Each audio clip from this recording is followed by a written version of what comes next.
This morning on Tuesday the 2nd of June 2026. Welcome everyone. Item 1 is the attendance sheet and that's all done. Item 2, apologies for absence. Apologies from Peter Jones today. All other Cabinet members are present. Any other apologies to note? No. Item 3 then is declarations of interest. Dennis. Thank you, Leader. Yes, I'm aware of some declarations today.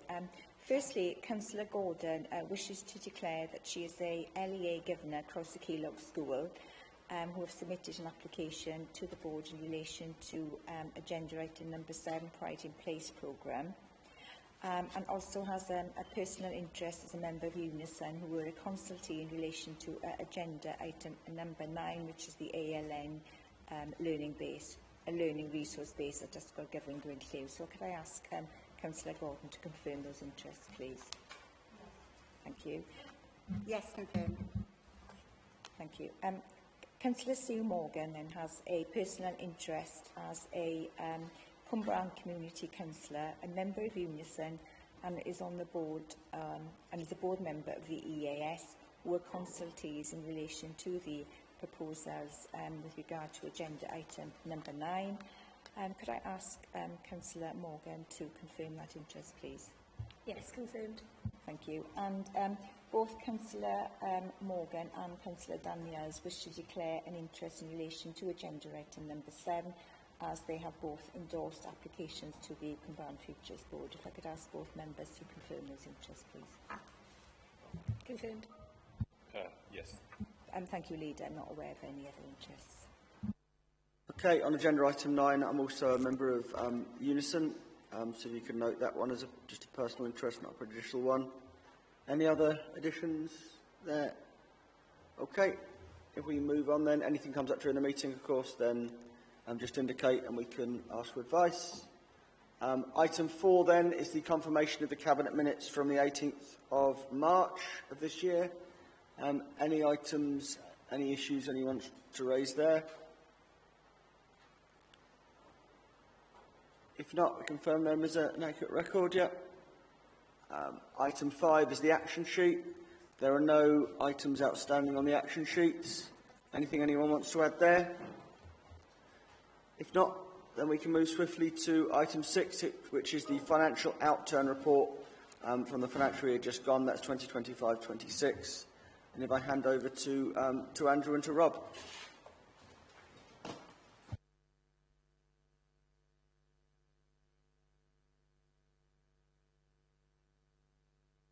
Okay, thank you, Leader. It's my pleasure to report to Cabinet the financial outturn for 25-26. As you can see from the papers, we had an underspend, which is always good news for the Council. So we have a revenue underspend, as detailed in the papers, about £3 million. That's enabled us to top up some of the earmarked reserves, also top up the general reserve. So it's an overall good financial position for the Council on its revenue budget. Rob will in a minute will take us through some of the details, but that does put us in a very good, strong financial position. As members will recall, when we set the 25-26 budget, we were in the middle of the change process within the Children's Service, and we had allocated a potential large sum of money, £1 million, for the transition to enable Children's Services to make the change it did.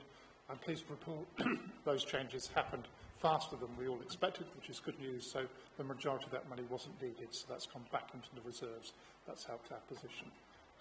If I can hand over to Rob to take us through the details, if that's okay. Thank you. Okay, thanks, Andrew. Morning, Cabinet.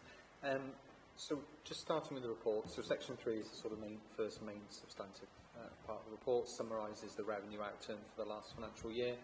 As Andrew said, a net favourable position of 3.334 million.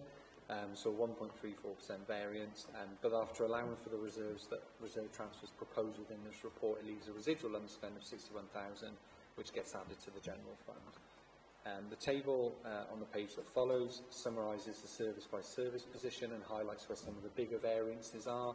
Obviously, as you'd expect, most of them are favourable variances, with only a couple of adverse variances within the overall position. I'll talk through a couple of the more pertinent points as we go through the report.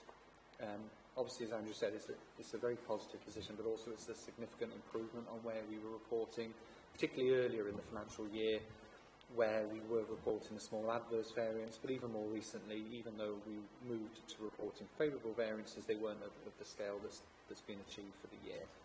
The main changes in the sort of last part of the year, as is often the case, relates to staff savings across various services and also additional grant funding that we weren't anticipating receiving. So particularly when grant funding is received late in the year, sometimes the only way to utilise that is to offset core costs, which ultimately improves the overall financial position. We've also had a reduction in third-party costs within certain services, and within capital financing, we reviewed the MRP forecast for the year and were able to bring that in lower than previously reported. As Andrew said, obviously the position with children's services is a really, really positive one, but that also contributed to the change in position because we were able to effectively release the final amount of the transition fund that we'd been holding back in case the position had moved in the wrong direction, but actually it didn't. So that released nigh on another £500,000 into the overall final position. I think we've probably said all we can on children's, but obviously it is a positive position. We only ended up using 53,000 of the near £2 million transition fund that was made available for the year. And just to sort of build on Andrew's point about next year, as you'll be aware from the Budget Setting Council meeting in March, there is a transition fund that remains available for the 26-27 financial year. It was always going to be a smaller amount because that was always the plan.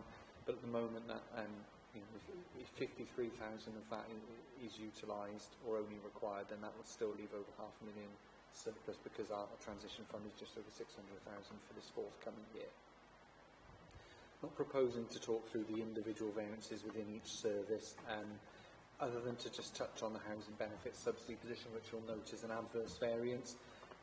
That aligns with what we've been saying throughout the year and also with some of the decisions taken around setting the budget for this current financial year that we're now in, where additional budget has been put in place to largely address that variance. So that, coupled with actions to be taken to hopefully bring some of those unfunded costs down, should hopefully result in a much smaller or hopefully no adverse variance in this financial year that we're now in.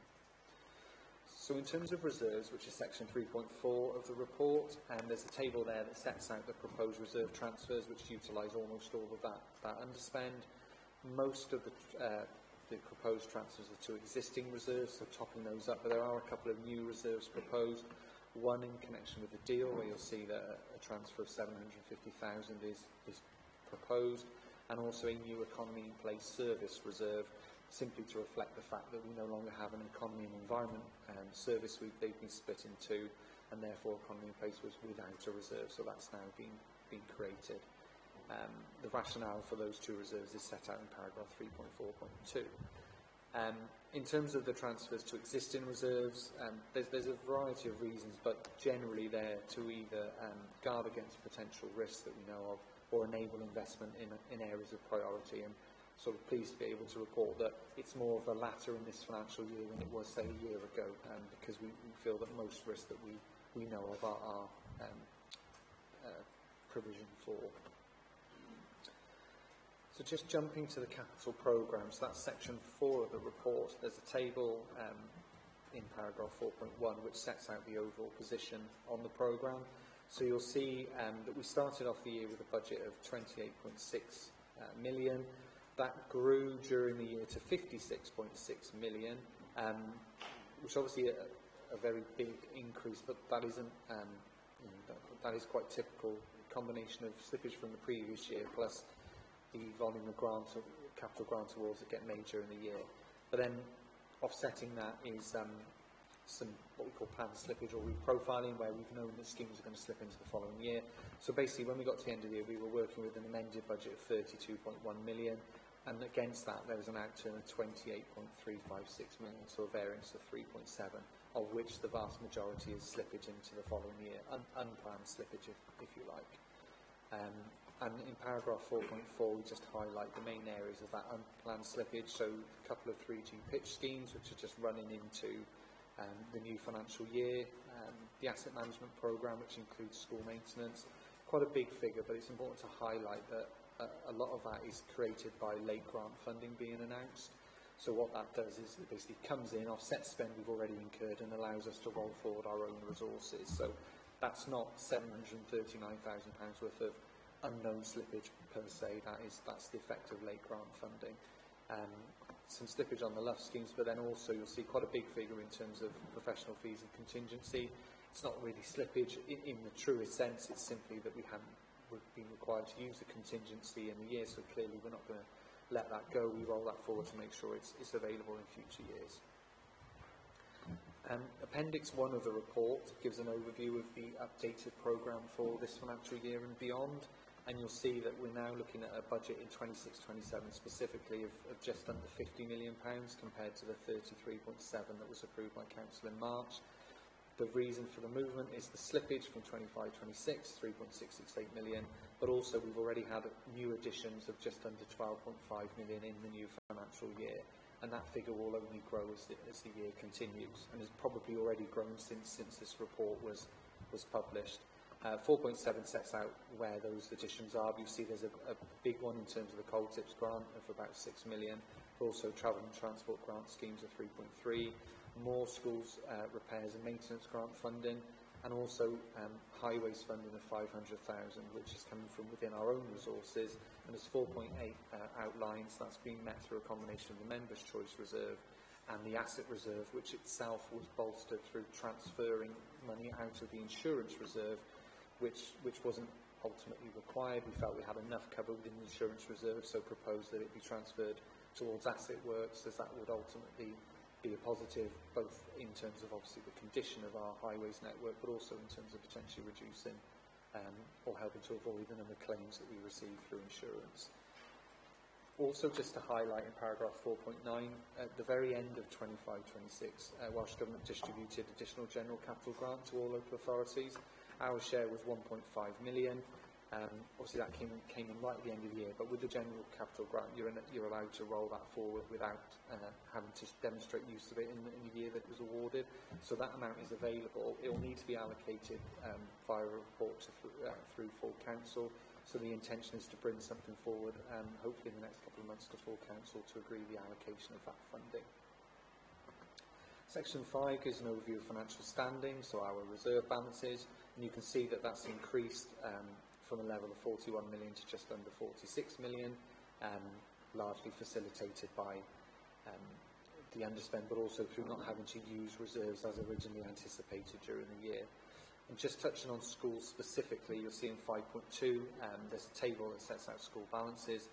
You'll see that they're higher than they were this time last year, and higher than we anticipated, and particularly higher than the governor-approved budgets reflected from this time last year. So that's obviously a positive position. Within that, there are only 3 schools who closed with a deficit, but more positively, only one of those 3 schools has set a deficit budget for 26-27. And that is in itself a positive, because that school previously had a much higher deficit and is working through a plan to get back to a balanced or surplus position. So the overall position on schools is positive. I don't think there's much else to touch on in the report other than to conclude. Obviously, as we look into 26-27, there are always pressures within certain services that need to be addressed. We need to also look at the level of slippage. So what we'll be doing is a review of the outturn position to identify any emerging issues that could impact on our medium-term financial planning, and also in terms of the capital programme, as we try and do most years, we will do a thorough review of that to look at the profiles and make sure that the budget we then report against during the year is accurate and realistic. But no, other than that, happy to take any questions. Thank you, Rob. Any questions, colleagues? Sue? Yeah, thanks very much for that. I really welcome this very positive report, and welcome to the particularly positive financial settlement that underpins it. And I'd just like to pay tribute to the skills of our officers in obtaining external funding. I think that we often forget to acknowledge just how much work goes into those many applications that enrich Torfaen and enable us to do more than we could otherwise. I'm just conscious that while we're bolstering our reserves here, that we are in a period of real international volatility where prices are very unstable. Are we confident that the level of reserves we currently have prepare us well for facing that the next 24 months potentially of very volatile prices? Yes, I'm comfortable we have an adequate, more than adequate level of reserves to deal with those things. We face price volatility all the time, but certainly we're anticipating that the energy prices that we will pay into the future will be pressurised by the world events. But we have a lot of mitigation in place, so there's a lot of forward buying of energy through various arrangements which mitigates that risk, both for the here and now and into the future. So whilst it's a risk we know, and we're on top of it, but I'm comfortable we've got enough reserves to cover that. Really welcome the progress on the Children's Services transformation work and the ability that that's meant to release the funds outlined for that. Are there lessons we think we can learn across the Council from the pace at which that work was done and the ability to achieve that transformation and the savings? Yes, there are lessons, and we are learning those lessons. So there was a focused weekly meeting, an AIG meeting, a Strategy Improvement Group that focused on the issues that we're near with. That was across all the disciplines within the Council, and very much a team pulling together. So that was a process that I think, well, I know we have learnt from, led by the Chief Executive on there. So when we have other challenges we're facing, we will have challenges, that's the nature of business we're in. We can looking at the AIG process to accelerate those improvements and to keep track of the change and monitor where we are in terms of that change journey. Similarly on schools, I welcome the progress on the schools budgets because schools funds were, and reserves at schools were something we were concerned about earlier in the year with the use of reserves to shore up budgets. So really welcome the progress on that. And the reduction of the deficit budgets to just one and progress made on that one. Is that the result of the improved sort of support for schools, budgeting processes, or is there anything else there that we can learn from? It's a combination of events, and the team that look after schools is very dedicated, has a lot of engagement with the schools. The feedback we get from head teacher and government bodies is appreciated. So I think that's a good example of working well in partnership in terms of those arrangements. Schools are having to make difficult decisions, but we're supporting them through that process. As anybody managing a budget, there's always more competing demands for spend than you've got money, so it's helping people step through those.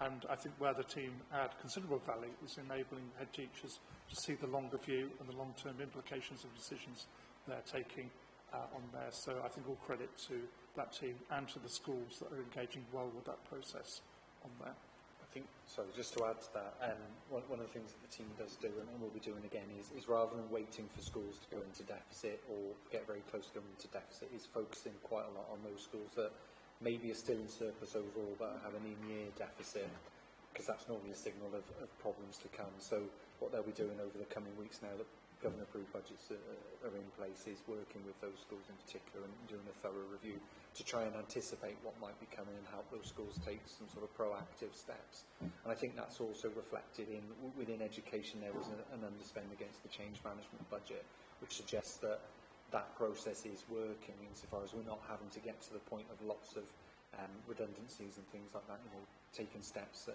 earlier on in the process to avoid getting to that situation. So yeah, certainly a process that seems to have worked, and we absolutely keep on top of going forward.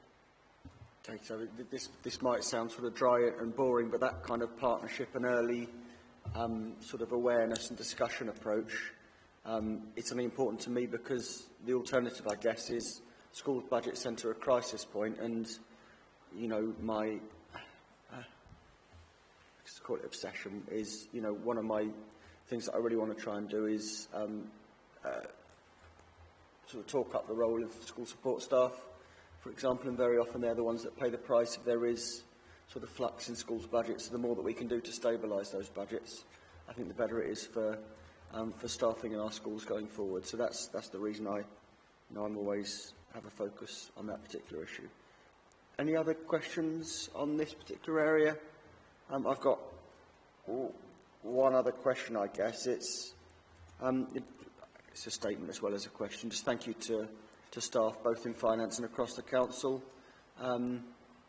Variance in budgets is inevitable, isn't it? But 1.34% variance is a good thing, and also it's in the right direction.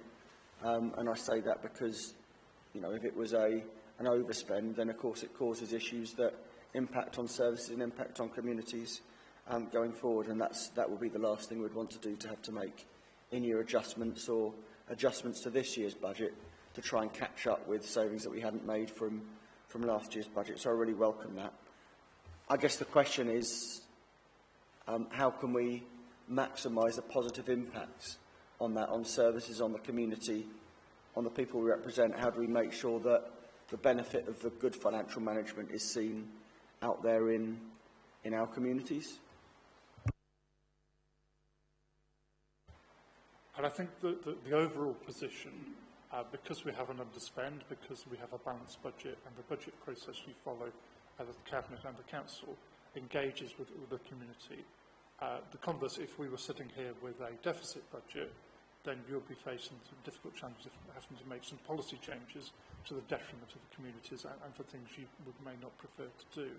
So it's quite hard to prove a negative, but the reality is, because we have a surplus position, we are able to spend the money as we planned in the budget process and put money aside for the rainy day, and as we just had the conversation, we do have buffers for challenges that we can't foresee. So a budget setting process is an exercise in a series of assumptions and looking forward to try and predict the future. The report you're seeing in front of you today is in effect reporting back to the decisions that were taken by Council in March 2025, saying actually we were broadly aligned with our assumptions and we've dealt with all the challenges we had during the year. So from our residents' point of view, that's stability and clarity of where the money is being spent is an important part of that process to enable that to go forward. That's welcome. I guess it's my preface as a member to say, I welcome our good financial standing, but let's have a discussion on how we use that to maximise spend in our communities, especially thinking of things like the deal, where we can put some funding in to help local groups and help local communities really thrive. So that would be my sort of pitch, I guess. Let's use this good position to have a maximum impact in the community that we can. Any other questions? Okay, the recommendations are at paragraph 8.1. It's recommended that Cabinet firstly notes the outturn position for 2025-26, secondly approves the contributions to reserves as outlined within the report, and thirdly approves the additions to the capital programme and the proposed use of earmark reserves to fund an additional £500,000 investment in the highways network. Can I have a show of hands in favour? That's carried. Thank you, Rob, and thank you, Andrew, for your work on that. And please pass the thanks on to the team as well. Okay, that brings us to item 7, which is the Pride in Place Memorandum of Understanding with UK Government. I'll have a hand over to Jo on this. Certainly, thank you, Leader. So the Pride in Place programme was established in October 2023, originally as a long-term plan for towns, before evolving into a Pride in Place programme in autumn last year. The programme is designed to give ownership of a £20 million fund to a community board to shape and deliver on residents' priorities. Cumbrian Neighbourhood Board has been established, bringing local partners and businesses and residents all together to lead delivery of the investment fund. The board is solely responsible for the creation of the vision and the 10-year plan and all the decision-making to approve investment in Cumbrian. To ensure priorities reflect the needs and desires of communities in Cumbrian, the board has carried out extensive engagement activities with a wide range of communities, including board members visiting schools to ensure our young people have a voice in their future. The Council currently plays an enabling role, supporting the board to perform its functions with advice from legal services, planning and regeneration officers, our comm service publicised surveys and news, and our Section 151 officer, Andrew Lovegrove, is accountable for the fair distribution of funding in line with public duties and financial regulations. The report today asks that we agree the Memorandum of Understanding with UK Government to enable the board to draw down the first tranche of 4-year funding to begin programme delivery. the MOU is not intended to establish legal obligations, but more to set out the terms of the relationship between UK Government and Torfaen Council. I'll hand to Simon Hall, the Interim Head of Economy Place, to go through the report in more detail. Good morning, thank you. So there's not an enormous amount more to add to the report, as Councillor has mentioned, and obviously it outlines the current position of where we are in terms of the progress we've made.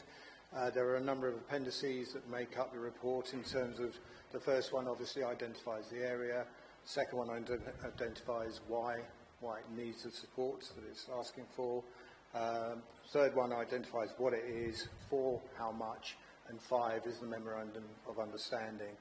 As has been mentioned, it's not a legally binding document, but it enables the money to be released going forward. Don't intend to take up much of your time, really, so happy to take any questions or any thoughts. Thank you both. Any questions on this? No, Mandy. Andy? Yeah, sorry. Can you confirm that the engagement's been fully inclusive? Sorry? Can you confirm that the engagement you've taken has been fully inclusive? That's my understanding. So the responsibility for the engagement sits with the board. So obviously we've been supporting them in that process, and my understanding it's been effective and forms part of the plan that they've submitted to government. So the final approval, I suppose, is with the government to decide whether it's effective or not. Also, obviously, there's a process, an iterative process of engagement. It doesn't stop after one effort. It's a continual approach of asking, confirming, delivering, asking, confirming, delivering. Yeah, if I can just add to that, as Simon just said, it isn't like the engagement process isn't a task and finish. It is an ongoing activity. So typically every month I'd expect to see some sort of engagement activity coming from the board. So that means they'd have the ability then to go around different groups. So we would welcome groups, you know, approaching us and say, could you come and engage with us, bring your surveys, have a chat with us and find out what's important, what are the priorities of our, you know, local community groups. I guess my request, really, rather than a question, is, you know, regular feedback on the progress of this as it goes through would be welcome, so that we can discuss it and so that we can see if there are areas where we could use funding to help with some sort of complementary schemes and priorities to get more bang for our buck and the Pride in Place Fund, I guess, too. Okay, any other questions? The recommendation then is paragraph 8.1 that we agree the Pride in Place Memorandum of Understanding. Are we all happy to agree? That's carried, and thank you to everyone for your work there. I see other people in the room who've put a lot of work into this too, so thank you for all your efforts here. Okay, so we move on then to item number 8, which is the Library Community Hub Strategy. I think Beth's going to come and present this one.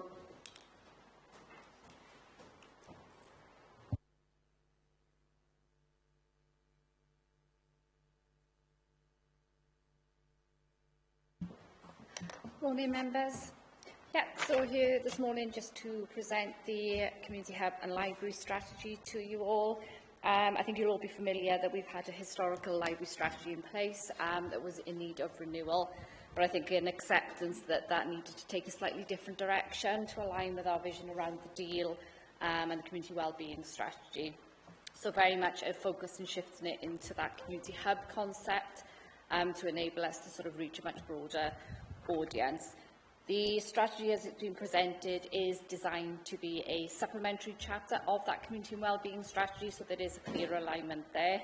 And obviously next year we will look to review that and sort of consolidate in sort of one approach, which would also take on board the sports and leisure strategy that we have. So we very much want to build on the existing strengths of the team and the library and the work that they do currently, but recognising that we probably aren't having the reach that we need to in terms of footfall into the library and its purpose.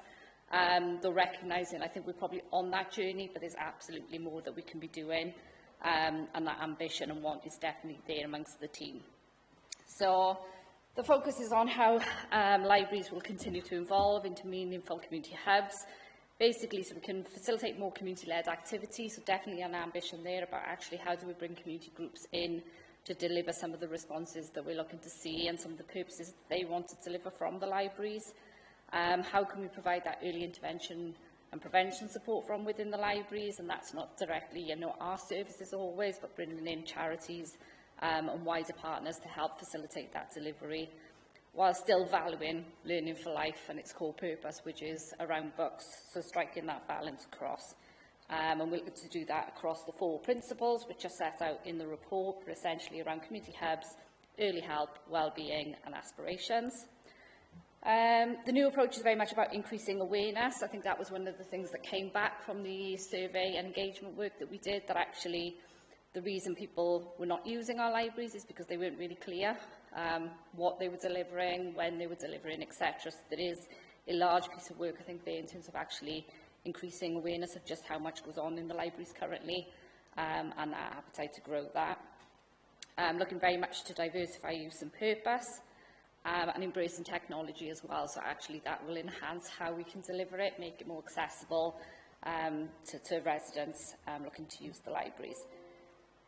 With a view that we don't alienate the existing cohort, they're important and they've been there for a long time, but actually also attract new customers and make sure that they are vibrant places that people want to use. We recognise there's probably constraints within that. We don't have an infinite budget to facilitate everything, but there's definitely things that we can respond to. I think we can be more sort of proactive and more creative in terms of solutions that we can come up with to make sure that we maximise that use and space of our libraries. And I think that will be a sort of a transitioning approach with Cumbrae probably at the core and at the helm of that. And then probably just the final point, that in terms of measuring success, that is all already built into the service plan to ensure actually we have an impact in those key priority areas. I think the rest is set out in the report, so happy to take any questions. Thanks. Great, thank you, Beth. Any questions? Fiona. Thank you, Leader. I noticed that in the SWOT analysis, it put as a threat the opening hours. And I think there's an opportunity there, but also I understand there are constraints.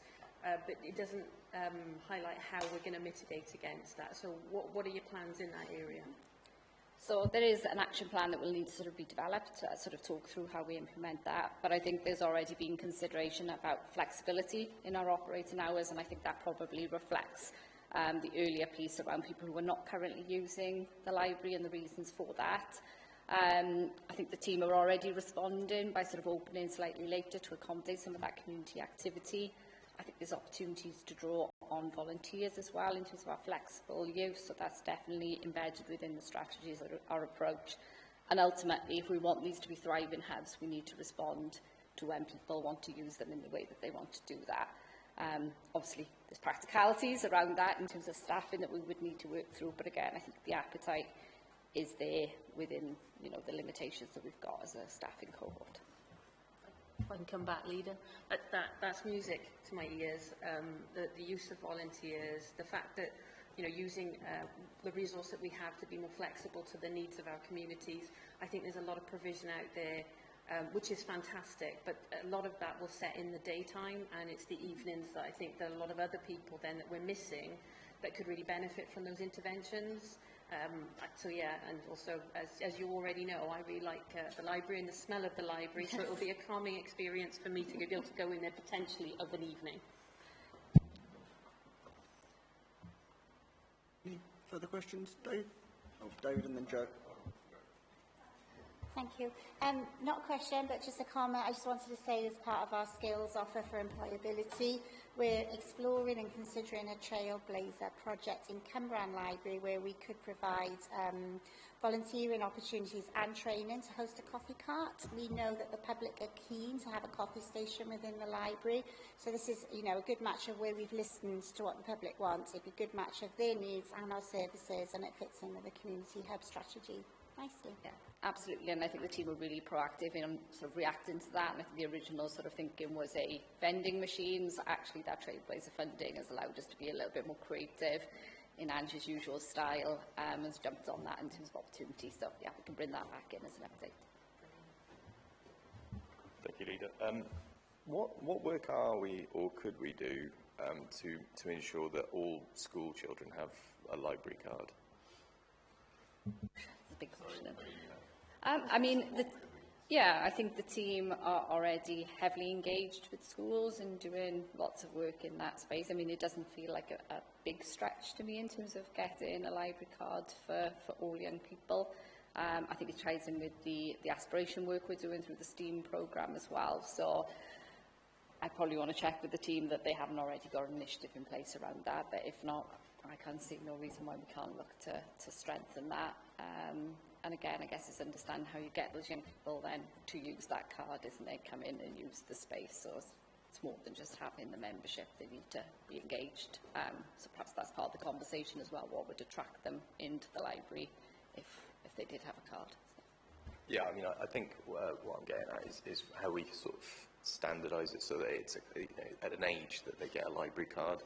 I think that's the first step towards getting them engaged, and obviously not everybody will actively use it, but I think that they won't use it till they have a card, and I think it's an opportunity for us to kind of advertise what services are available there, and I'm constantly having conversations with other parents telling them about rhyme time on Friday and story time and craft time on Monday, which is what I took my daughter to, which makes me think that you've acknowledged it yourself that there's still clearly work to do in terms of getting people aware of what's in the library. So I think by standardising children having library cards as a default, I think that could be a really key opportunity to really engage not just the children but the families themselves, to realise that there's stuff that you can take your kid to in half term when we're all kind of thinking, what the heck do we do with kids now that they're home? So yeah, that's what I'm getting at, really. Yeah, there's probably, and I'm just thinking there's potentially two opportunities there. One, when children are actually born and they have health visitors, there could be some early engagement there just around that sort of much more informal community activity that takes place in the libraries. And I don't know, the point of entry in education, isn't that kind of where you pick up every child at the point of admission? So I'm just wondering if that might be an opportunity. But let me pick up with the team and we'll see. I'll jump in just again, sorry, Kate. No, it's all right, you haven't seen it. We have, I guess the model that works in my head is that we have, the health board going in to do dentistry checks and everything like that. I think it's something akin to that, being as proactive as going out and making sure that kids are registered and are aware and are kind of like engaged and encouraged to love books. And obviously libraries are more than books, so I think, and there's an interactive element to libraries these days, which I think is hopefully in line with what kids want these days. I sound so old. You used to be young once, Dave. No, that link with health visitors, I think, is a good question, isn't it? About, is that something we could get added to the, almost like the checklist of things they do? Recognising that health visiting is more than just about physical health; it's about children's development and well-being all round. Fiona. Thanks again, Leader. I was one of the things, and I'm assuming that the activities that are going on in the library are being recorded on the Connect platform. So is that, because I know there's lots of community activities already happening there, but is that an opportunity then to tie in what we've already got? And for those that would be watching this or listening to this, the Connect platform is almost like an encyclopedia or an old yellow pages of activity that's going on in Torvine. So it's a really useful resource for lots of different people, and that then saves you potentially, Dave, telling everybody, because it's there. Although, brilliant that you've been an ambassador for that particular group. So yeah, do we know if the activities that are already on have been recorded there?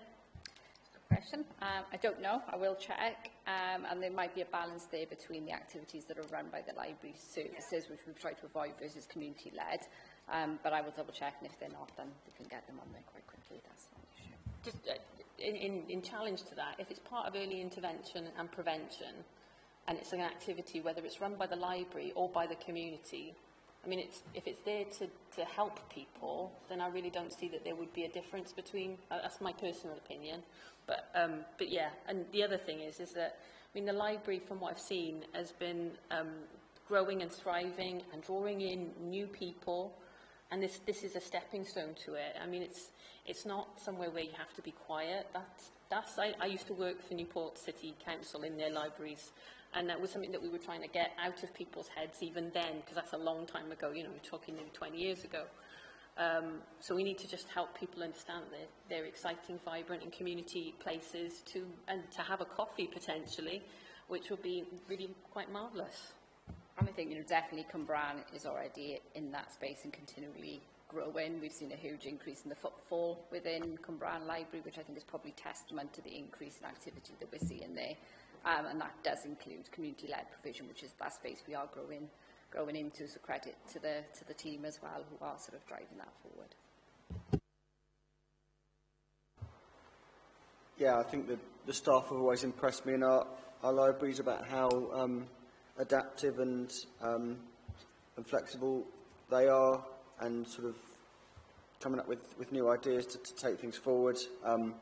Again, without slipping into today's trap and sounding like an old man, I was a child of the 80s, because I'm even older than you. And, I've got sort of that misty-eyed sentimentality about growing up in libraries around books. But, at the same time, our libraries do have to adapt to modern usage. And I think they should be something that we value really highly without slipping into Manic Street Preacher's lyrics. I think there's a huge value of libraries, both as places, of information, of books, of knowledge, but places of connectivity, a resource for things like learning and skills, like Joe mentioned, and a bridge to more formal employability work, places of information, and places for well-being as well, to make social connections and build confidence and tackle social isolation, which we know from our Marmot work are really important to improving people's well-being. I really like the 4 priorities. I like how they interact and how they work to sort of give a guide to how we take forward those modern libraries. And I guess my question is, are we thinking about the role that libraries can play in the deal? There's huge sort of opportunity there as both sort of interchanges and directories for volunteering opportunities and for what's going on in our communities. And I think every opportunity we can use to use our libraries to signpost people to what's on in their communities for them to use, for them to get involved in, I think is really beneficial. So I really welcome this report.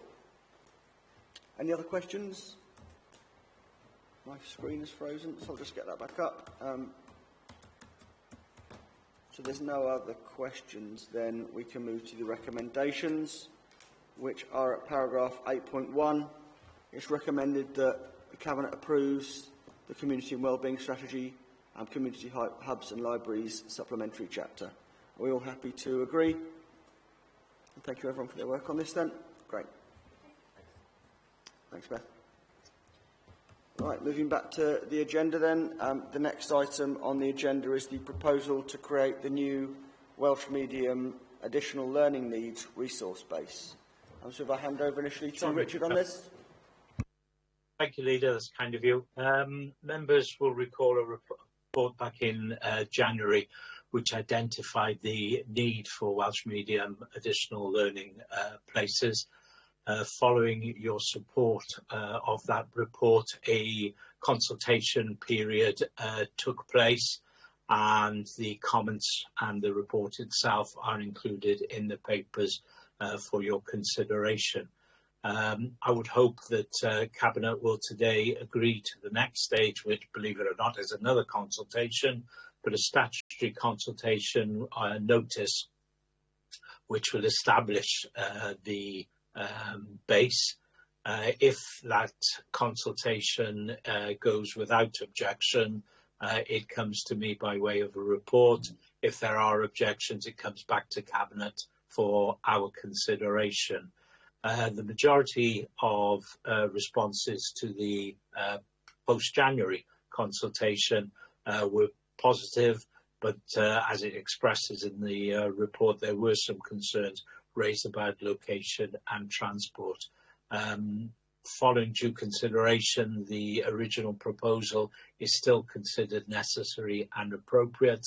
YGG will be the ultimate location of a number of the Welsh medium students for secondary education, so it would be appropriate that this base is located there. I'm not in the room, so I can't see the officer, but if there is somebody there who wishes to add to anything I've said, over to you. Thank you, Councillor Clark. There is very little more to add, actually, from what you've just said. The only thing I would add is this is included as part of our Welsh Education strategic planning process as well. And as Councillor Clark pointed out, this came to the Cabinet earlier in the year, and this is just part of that next process of consultation. Okay, that's great. I really welcome this report for 4 reasons, really. First, we all know additional learning needs is a huge area of demand and concern for every council across the country, so it's good that we provide extra provision. Secondly, it's good to provide provision in Welsh medium to fit in with our bilingual education plans. Thirdly, it frees up capacity in the English medium sector. And lastly, the second bullet point there is really key for me. It avoids children being placed in out-of-county provision and the inconvenience and the disruption that can cause both to young people and their families. So I really welcome this. Have we got any questions on the reports? If not, the recommendations are at paragraph 8. It's recommended that Cabinet considers the consultation reports, agrees to the publication of the statutory notices, that if no objections are received, agrees that the proposal will be determined by the Executive Member for Children, Families and Education, that's Richard Clark, and lastly, that should any objections be received, that we receive a further report when the statutory notice period ends to determine the next steps.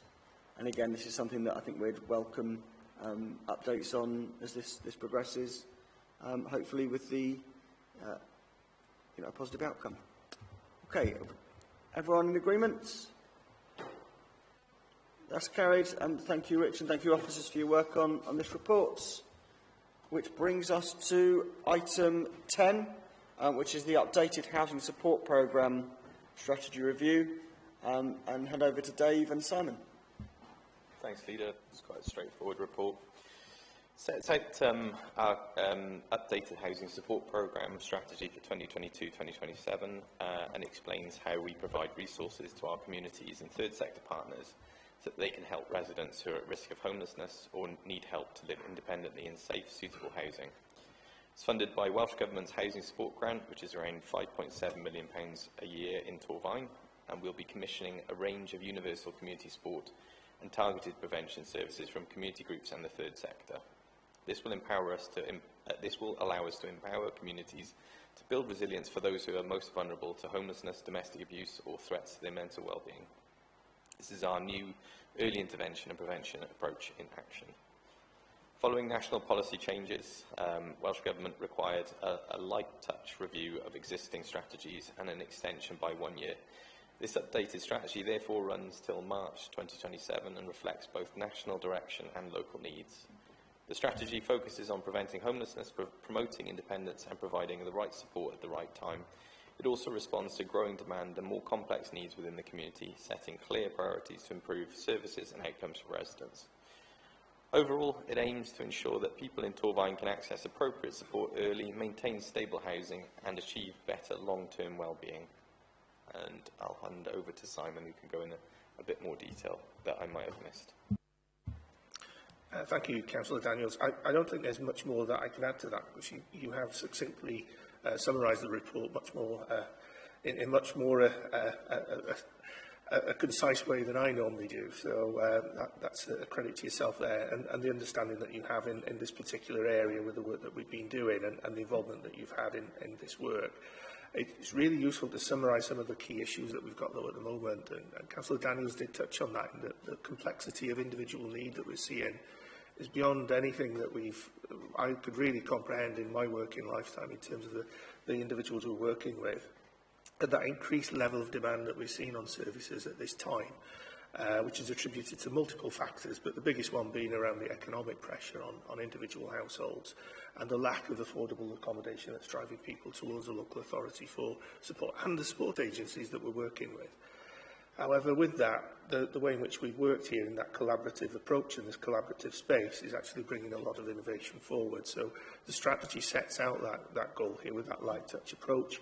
And what we've got to really be working with, and we've already started doing now, is drawing a further review of this reviewed strategy in readiness for the implementation of the longer-term strategic direction here, which will encompass much more focus around our early intervention and prevention programme and how we're tackling those issues at the root cause within communities and how we're actually tackling some of the issues that people face head-on, early, and actually try and get communities more involved in addressing some of those issues. And that's really that vision that what we have here is pulling this strategy more in line with our early intervention and prevention programme, lining things together with Marmot and the principles that are there, and also working through how we engage with a range of other providers that are out there in the community to bring them forward and in line with what we're trying to do.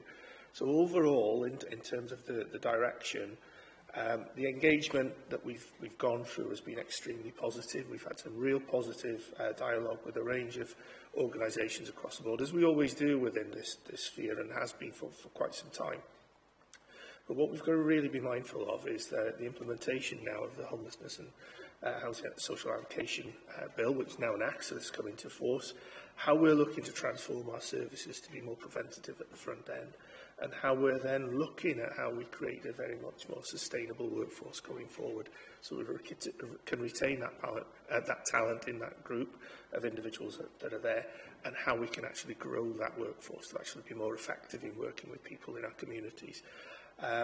That will be something that we'll bring out in terms of the next review that will be there, but this, as Councillor Daniels succinctly put, is very much a light touch review at this stage, just to align the strategic direction across Welsh Government. And on that note, I'd open up for any questions. Questions, Joe? Yeah, just a quick one. I was so impressed when I was reading the strategy about the interventions and the support given to examples such as hoarding and domestic abuse victims and survivors. I'm just wondering how on earth do we balance our priorities to provide all of those interventions and all of those preventative services with a limited budget? Just some insight into that would be wonderful. Thank you. I will firstly give credit to the team in terms of how they commission and how they've continued to commission and how they work with providers on the ground, day in, day out, week in, week out, month in, month out. It's not a one-off dialogue that we have. It's ongoing. It's collaborative.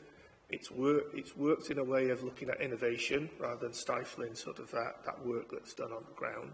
And where people come forward with ideas and different ways of working, we've been able to juggle funding around very cleverly within that financial envelope that we have.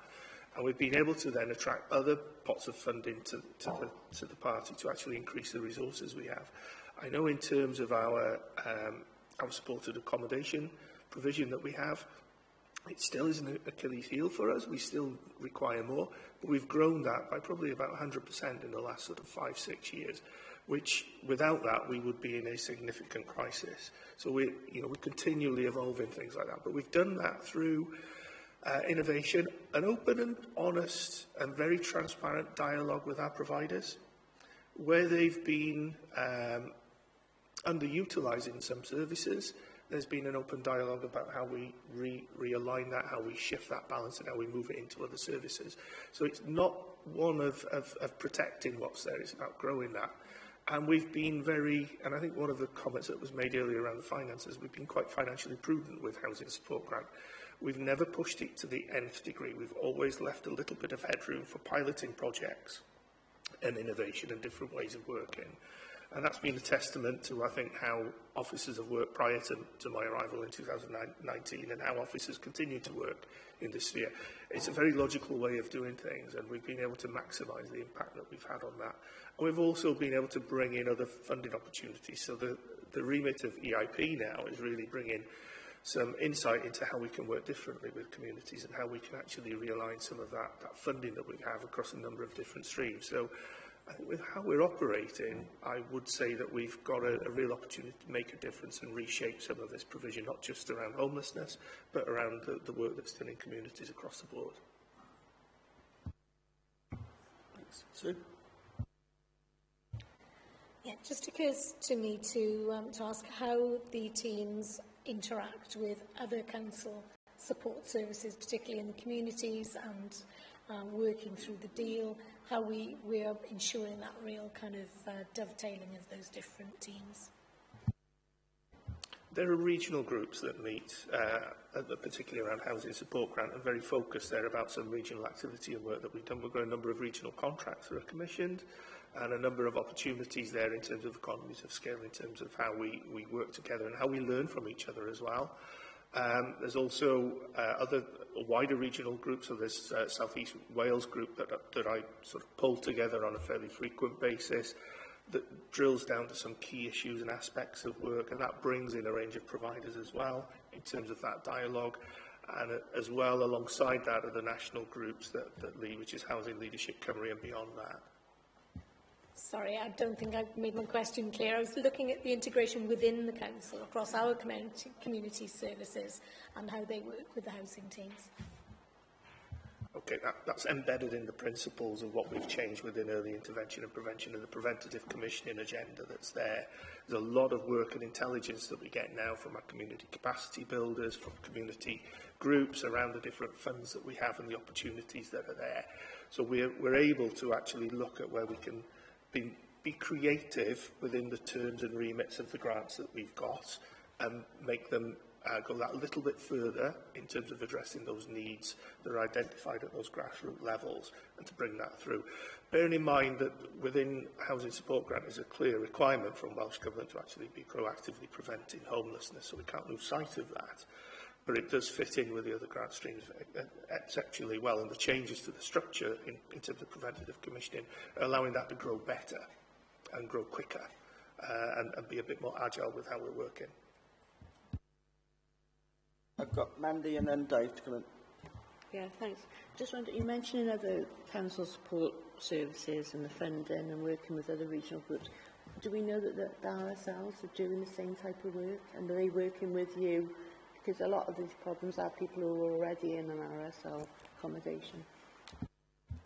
Very much so. The RSLs are part of this and have been part of this movement for no end of time since 2001, when supporting people was first brought in through a transitional programme.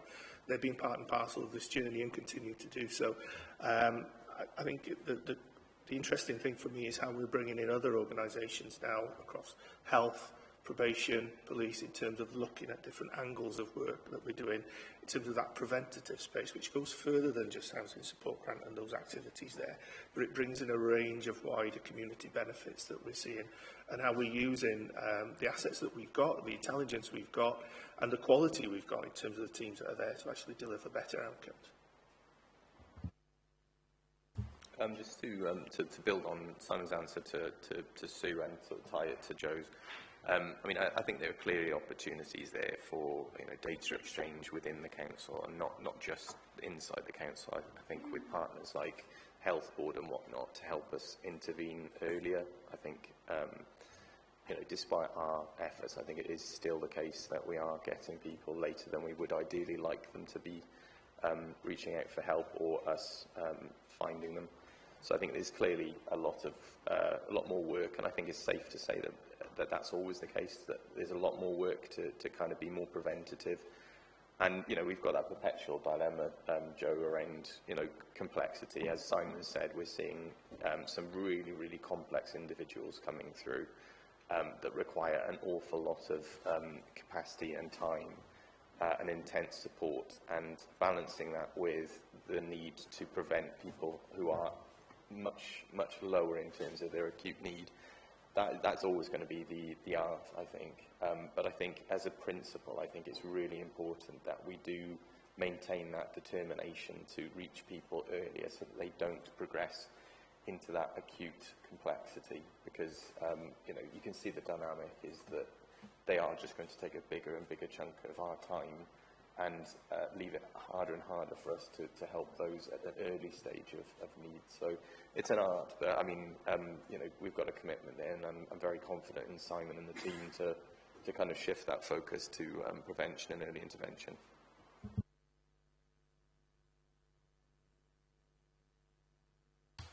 Any other questions? No, I'd like to thank both of you for your leadership and your passion on this issue across the member and the officer sphere. And, your dedication to, achieving real progress on this is noted. So thank you very much for that, and please pass that thanks on to everyone we work with on this agenda. It seems to me that very often the support we try and give is, by its nature, confidential and sensitive. But when things go wrong, often it's by its nature very public and out there, and quite often I sympathise for the team because they can't explain the realities of a situation without breaking confidence. And I guess the more we do to intervene earlier, if we're intervening at the right time, then it might actually seem like we're doing less, even though it's more impactful if it's at the right time to prevent a situation occurring in the first place. So just please pass the thanks on to the team, especially as I know they're battling against the fundamental problem in this area, which is a lack of supply. And strategies are great. It's great that we intervene earlier and we have a strategy to do more things, but the fundamental problem remains that in this country there is a lack of supply of genuinely affordable housing options for people. And the more we can do to try and get that sorted at a national level, the better as well. But no, I just really appreciate the work that you do on this, because it is noted, both the amount of work that you do and the genuine dedication that you both have to it.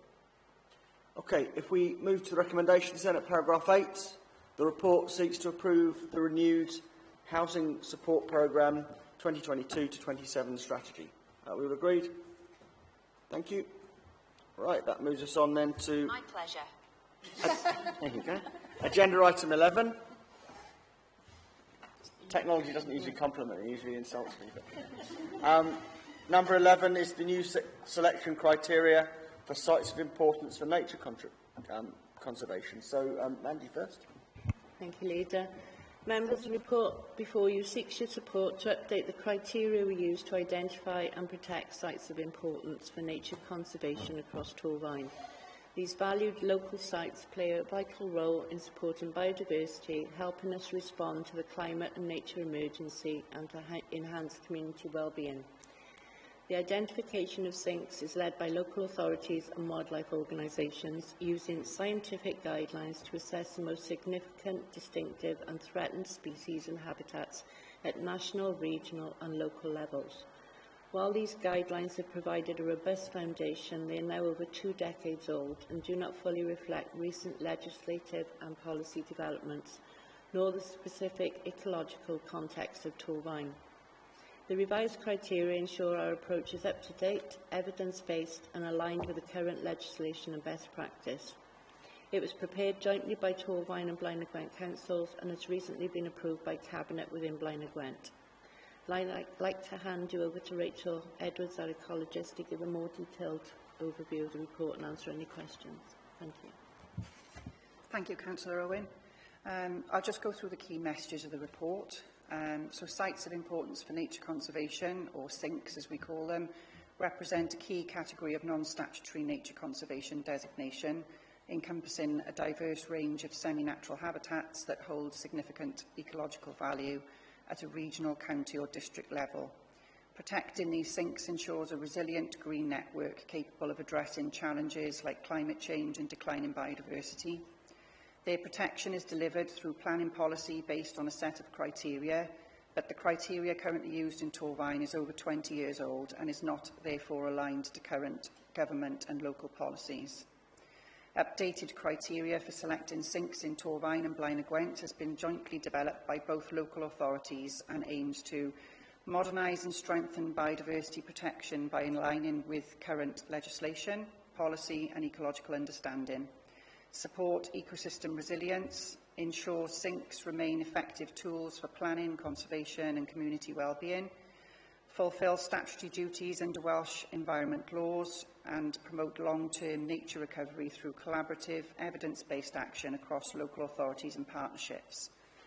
The report therefore seeks Cabinet's approval to adopt the revised criteria for Torfaen, and I'm very happy to take any questions on it. Thank you. Any questions? Sue? Thank you. I really welcome the updating of these criteria. I think this is a really important tool in our toolkit in tackling the climate nature emergency in Torfaen and in Blaenau Gwent too. Do we have an assessment of the kind of number of these sites that have already been identified and the likely trajectory for that, whether we expect to identify more? Thank you, Councillor. We do have, off the top of my head, I don't know exactly how many we've got, because we've got hundreds probably. They're all mapped on our GIS layer. But using the new criteria going forward, we will be seeking external funding to review the current existing sink sites to see whether there's any that have improved or declined. But we'll also be using that funding to assess new sites to see whether we can designate new ones, particularly those areas that we've been managing for biodiversity through grassland cut and collect programmes. So yeah, we will be reviewing the existing ones, and going forward we'll be looking to designate new ones as well where possible.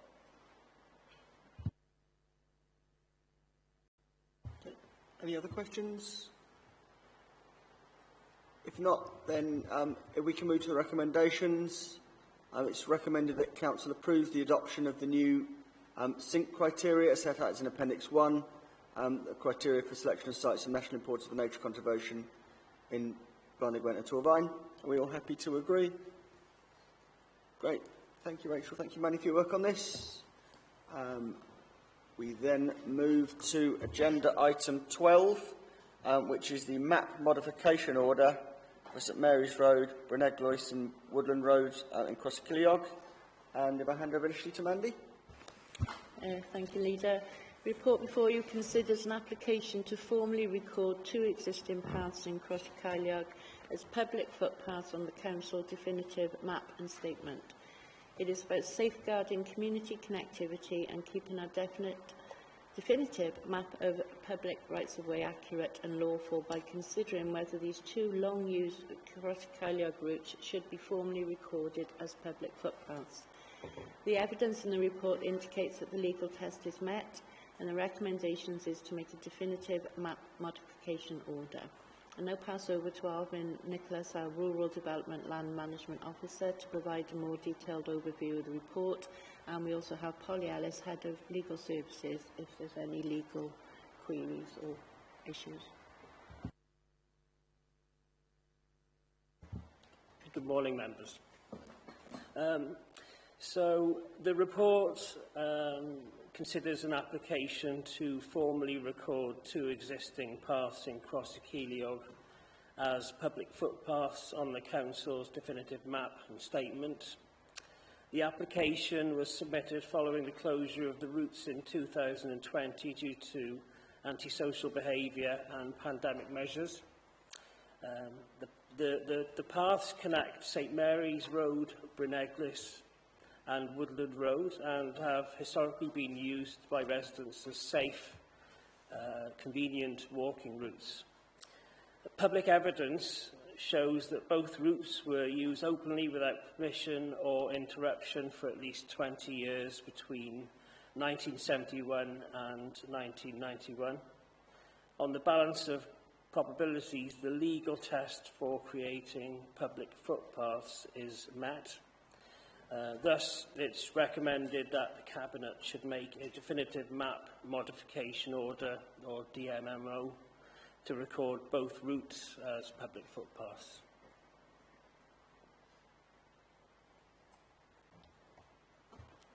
Any questions, Joe? Yeah, thank you, Leader. I just wanted to comment as the paths in question are in mine and Councillor Clark's ward, and we wanted to commend the commitment of the residents who have lobbied for that path to be reopened so that many locals can benefit with a shorter access to the local park and allotments. We also recognise the concerns of many other residents who are worried about the litter and the antisocial behaviour.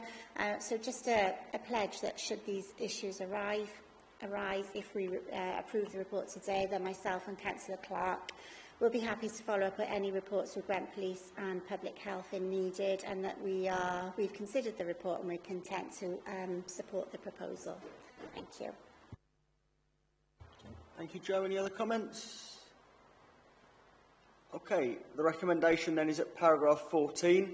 It's recommended that firstly, a definitive map modification order be made to record a public footpath on the definitive map and statement over application route 1, A, B, C, D, E, F, and over application route 2 and BHG. Secondly, that the order should include a hand gate at point A and bollards at point E as limitations.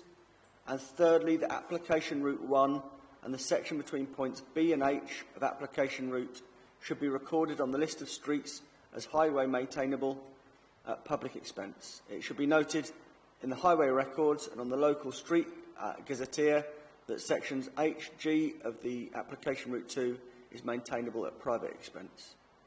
Polly, do you want to come in there?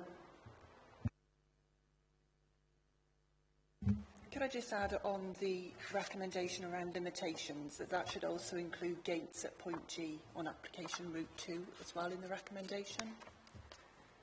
Okay, so that's in addition to the recommendations there, if that can be noted. Okay, we're all happy with that as an amendment? Okay. With that amendment, are you all happy to agree the reports? That's carried. Thank you, colleagues. Thank you for your work on that. Item number 13 is the socially responsible procurement policy. And over to Andrew Lovegrove on this.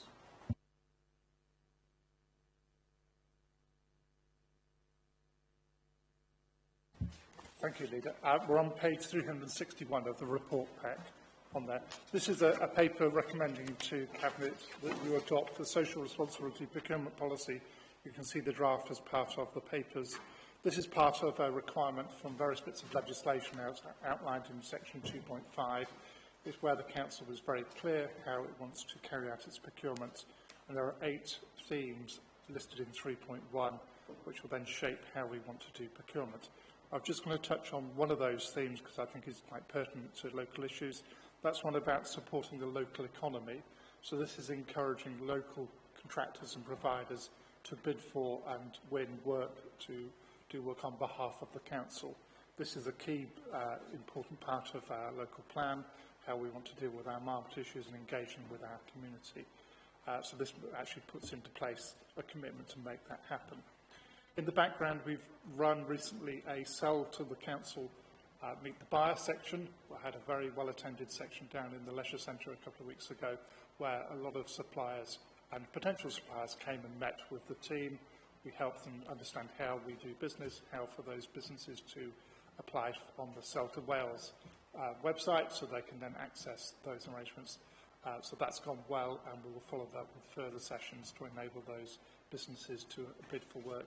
We're also looking at a framework for the smaller contracts that we have, so those local suppliers can join that process. We're also doing an exercise to identify the spend that we have with local suppliers. Now, some of those are quite easy to identify because we'll have on our purchase ledger records the location which will be within the borough. We're doing a piece of work to identify businesses that are located in the borough.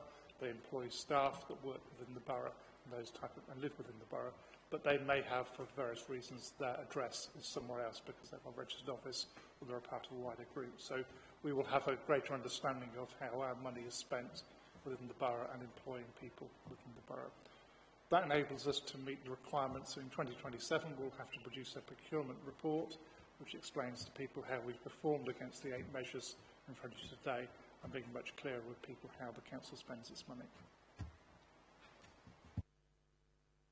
I'm happy to answer any questions. Okay, great. Any questions? I really welcome the 8 principles, especially the one that you highlighted on supporting our local economy. I think, we've been key over the last 10 years to move from an impression of, cheapest to genuine value for money, looking at environmental fair work and local economy considerations as we take these decisions. Often, I think, the complexity of frameworks and procurement and local government can be a frustration. but the more we can do, I think, to try and give local suppliers a fair chance and the ability to win work with us, either as suppliers or contractors, I think is, obviously gives an added benefit. And we do have to be careful with the law, of course. And I guess we also have to be careful not to tread a line into protectionism, which might impact local companies who might want to do work with other councils, of course. So there's always a line to tread there. But I think that's an important piece of work that we do. I really welcome those supplier sessions. Anything we can do to demystify the process of bidding for work with the public sector, I think, is a good thing, because sometimes that can preclude suppliers and companies who would do a really good job because they might not be so well versed as larger organisations are in the complexities and the minutiae of bidding for work. So anything we can do to give those sessions, to give local companies a fair crack of the whip, I think is really welcome. Are there any other questions on this? Obviously, it's something that I've been deeply involved with as part of the Social Partnership Council as well, at a national level, trying to make sure that those considerations are taken into account. If there are no other questions, the recommendations at paragraph 6, it's firstly that we approve the socially responsible procurement policy, and that secondly, we delegate to the Director of Resources, that's Andrew, in liaison with Councillor Peter Jones, the Executive Member for Corporate Governance and Resources, to approve any updates to reflect national guidance and or to meet new legislative requirements. Are we all happy to agree that? Thank you. That brings us then to agenda item 14, which is the appointments to joint committees. And if I can bring in Tom, who's waited very patiently, to give this report.